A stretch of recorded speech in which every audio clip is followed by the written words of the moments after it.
Hello dear students, welcome once again to SJ's classes and yet another video on George Orwell's Animal Farm. Hello dear students, welcome to the world of online learning.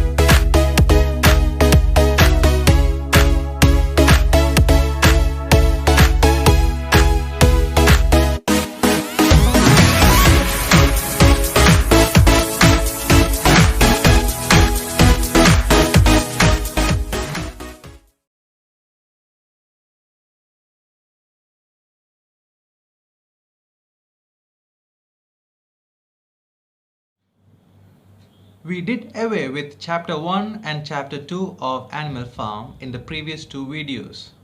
And in this chapter, we will be reading Chapter 3. But before we move into Chapter 3, if anyone has missed Chapter 1 and Chapter 2, for them, let us revise and go through the major events, the important events that happens in Chapter 1 and Chapter 2. In Chapter 1, we find that the old major, the most respected animal on the farm, convenes a meeting and he says that he wants to share a dream that he saw the previous night. All the animals gather. We have some of the important characters coming in like Boxer and Clover. The meeting begins and old major talks about the nature of life of animals in England and all other lands. He says that the animals are experiencing misery. They are under slavery and the tyranny is caused by none other than the man. Old Major sees man as the root cause of all evils. He says, remove man from the scene and the root cause of hunger and hardship is over. Finally, he goes on to narrate the dream that he saw. The dream that he sees is an earth on which there is no man, the earth from which man has vanished. Old Major says that a rebellion is necessary to overthrow the tyrannizer man. It might happen soon or later, but the animals were supposed to gear up for the rebellion. He gives the animals many advices. He tells them not to be like man once you have overthrown him. And finally, at the end of chapter 1, we see that the animals together, they sing Beasts of England, which lyrically envisions a future golden time when they have attained freedom. In chapter 2, we come across the death of Old Major, their leader, the one who spoke first about the rebellion, the one who inspired them to think about a golden future time when they will have all the freedom that they want. But the death of the old major does not affect the animals on the farm. They have other leaders, especially two of them, Napoleon and Snowball. We also come across some of the other important characters in the novella in chapter 2, like Squealer, Boxer, Clover. You also have a narration of Sugar Candy Mountain by Moses, the especial pet of Mr. Jones. It is also in chapter 2 that the rebellion happens. The root cause of the rebellion is that the animals are not fed for several days. Mr. Jones and his men do not take care of the animals on the farm and they are left unfed, and this makes the animals revolt.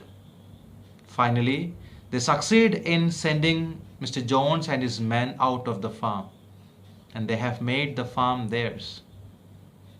They convert the teachings of Old Major into commandments, and they write it on one side of the wall, and they call it the Seven Commandments. And it's at that point that chapter 2 comes to an end. Now let's look at chapter 3.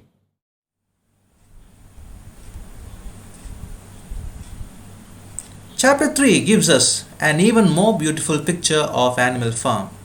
Now that the farm is theirs, the animals begin to work harder. They work so hard that the harvest was an even bigger success than they had hoped for.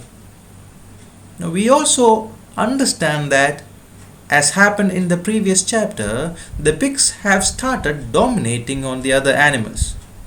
We see that the pigs did not actually work, but did the work of supervising the works that was done by the others. But the animals are not worried about this. They are happy that they have got the farm, that they have freedom. So they enjoy a freedom that was never bestowed upon them by their previous master, Mr. Jones. We also get a detailed understanding of the character of Boxer. We understand that he became the source of inspiration for all the other animals on the farm. We understand that from morning to night he kept on pushing and pulling, always at the spot where the work was hardest. He never shirked his duties. And he had also made arrangement with one of the cockerels to call him in the mornings half an hour earlier than anyone else. We also read that he would put in some volunteer labor at whatever seemed to be the most needed before the regular day's work began. He had an answer to every problem, to every setback, to every difficulty that he faced. And his answer was, I will work harder. And this he had adopted as his personal motto. We also come across a special ceremony that was observed during all Sundays. In Animal Farm, there was no work on Sundays. And after breakfast, there was this ceremony which was observed every week without fail. The ceremony first came the hoisting of the flag, and the flag was explained to the animals on the farm by Snowball. Snowball says that the flag was green in color, and the green color in the flag represent the green fields of England. There were also two symbols on the flag, a hoof and a horn. The hoof and horn signified the future republic of the animals, which would arise when the human race had been finally overthrown. We understand that after the hoisting of the flag, all the animals trooped into the big barn for a general assembly which was known as the meeting. It was in this meeting that the work for the coming week was planned out and resolutions were put forward and debated. So as of now, the system is that they will sit together, they will debate, and they will come to conclusions. A point that you have to note here is that it was always the pigs who put forward the resolutions. The other animals understood how to vote, but they could never think of any resolutions of their own. So the duty was left to the pigs to arrive at a particular resolution. Snowball and Napoleon, as I said earlier, had slowly started taking over as the leaders of the animals on the farm. Both were active in the debates, but it was noticed that these two never came to an agreement. Whatever suggestion the other made, it was found that, or it was seen that, the other opposed it. The meetings always ended with the singing of the Beasts of England, and later on, the other half of the day, which is Sunday, was given up to recreation. Now the pigs had set aside the harness room on the farm as a headquarters for themselves. Here in the evenings they studied many works like blacksmithing, carpentering, and other necessary arts from books which they had brought out of the farmhouse. Both Napoleon and Snowball also engaged themselves in many different works. Snowball busied himself with organizing animal committees. He formed the Egg Production Committee for the hens, the Clean Tails League for the cows, the Wild Comrades Re-Education Committee, the Whiter Wool Movement for the sheep, and various others besides instituting classes in reading and writing. These were the various activities which were done on the farm by Snowball. We also understand that the animals were trying to educate themselves. The pigs could read and write perfectly. The dogs learned to read fairly well but were not interested in reading anything except the 7 commandments. Muriel the goat could read somewhat better than the dogs and sometimes used to read to the others in the evenings. Benjamin could read as well as any pig but never exercised its faculty. Boxer could not get beyond the letter D. He would trace out A, B, C, D in the dust with his great groove and then would stand staring at the letters with his ears back. On several occasions he did learn E, F, G, H, but by the time he knew them it was always discovered that he had forgotten A, B, C and D. So this is the state of the education that is happening on the farm. The animals, as they got educated, tried to understand the 7 commandments, but most of them miserably failed in it. So Snowball reduced the 7 commandments into a single maxim, namely 4 legs good, 2 legs bad. This, Snowball said, contained the essential principles of animalism. Most of the animals found the maxim to be very appealing, especially the sheep. They developed a great liking for this maxim, and often as they lay in the field, they would all start bleating together. 4 legs good, 2 legs bad. 4 legs good, 2 legs bad. And they used to keep it going continuously for hours, and they never growed tired of it. Napoleon took no interest in Snowball's committees. His idea was that the education of the young was more important than anything. And we see that the dogs Jessie and Bluebell, they both give birth to young ones. They gave birth to 9 strong puppies.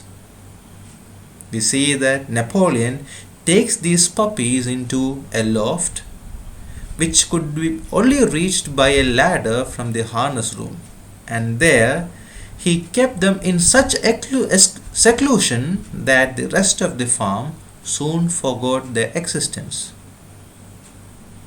In the future, Napoleon would be using these puppies, who later on grow into sturdy dogs, to control the farm. We also come to understand that the pigs had started manipulating the resources on the farm. The mystery of where the milk went was soon cleared up. It was found that it was mixed into the pigs' food every day. The early apples were also meant for the pigs. The early apples and the windfalls were taken for the pigs, and Squealer was sent to make the necessary explanations to the others for this particular activity. And this is where we understand how persuasive Squealer is. His ability at making white seem black or black seem white, as was said in the previous class. Comrades, Squealer said, you do not imagine, I hope, that we pigs are doing this, which means taking milk, apples, and the windfalls, are doing this in a spirit of selfishness and privilege. Many of us actually dislike milk and apples. I dislike them myself. Our sole object in taking these things is to preserve our health. So look at how Squealer puts it. He gives it the impression that they are taking milk and apples so that they can continue keeping good health. Milk and apples, this has been proved by science, comrades. Look at how they address each other. Now they address each other as comrades. Milk and apples contain substances absolutely necessary to the well-being of a pig. We pigs are brain workers. The whole management and organization of this farm depend on us. Day and night we are watching over your welfare. So he makes it a point that he lets them know that pigs are very important characters on the farm and it's very necessary that the pigs stay healthy. And why does he say that the pigs must stay healthy? He says, it is for your sake that we drink that milk and eat those apples. He warns the animals. Do you know what would happen if we pigs failed in our duty? Jones would come back. Yes, Jones would come back. So we see that Squealer is giving the animals a warning that if they don't fit, if they are not healthy, then Mr. Jones would come back to the farm. Now, if there was anything that the animals were completely certain of, it was that they did not want Jones back. And when the entire thing was put in this light, they had nothing more to say. And at the end of chapter 3, we understand that the pigs, especially through Squealer, was able to manipulate the thought process, the conclusions, the decisions, the happenings on Animal Farm. With that, we come to the end of this video lesson. In the next video lesson, we will be discussing chapter 4 of Animal Farm. Thank you for watching and listening.